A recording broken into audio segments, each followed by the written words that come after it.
If you are an American Indian living in Minnesota, you may be eligible to reduce the taxes you owe through the state's tax credits. These tax credits can reduce the taxes you owe to zero. If the tax credits are refundable and exceed the amount you owe, they can even create a refund on your tax return. Minnesota's income tax credits include the Working Family Credit, the Child and Dependent Care Credit, the K-12 Education Credit, the Combat Zone Credit, and the Child Tax Credit.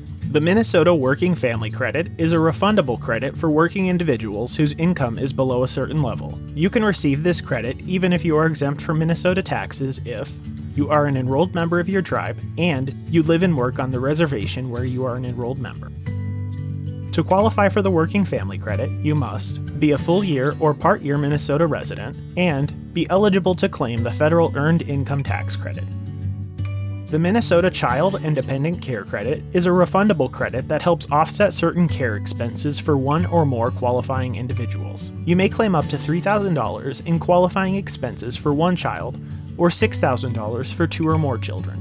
To qualify for the Child and Dependent Care Credit, you must have earned income taxable to Minnesota, have a qualifying person who lived with you for more than half the year, not file as married filing separately, and have documentation showing you paid for at least one of these, someone to care for your child or other qualifying person, and someone for household services. American Indians with exempt reservation income must determine the credit based on income that is taxable to Minnesota. If all of your income is exempt from Minnesota income tax, you are not eligible for this credit. The K-12 Education Credit is a refundable credit for families with children in kindergarten through 12th grade.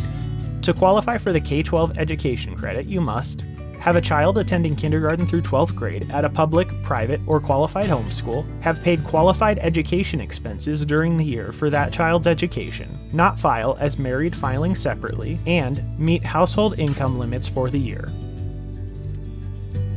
The Combat Zone Credit is a refundable credit for military service members who served in a combat zone or qualified hazardous duty area. To qualify for the Combat Zone Credit, you must have been a Minnesota resident during your military service, have served in a combat zone or qualified hazardous duty area, and have received combat pay. Beginning with tax year 2023, you may qualify for a child tax credit of $1,750 per qualifying child, with no limit on the number of children claimed. This is a refundable credit, meaning you can receive a refund even if you do not owe tax. For more information on Minnesota's individual income tax credits, including links to relevant tax forms, visit revenue.state.mn.us and search income tax credits.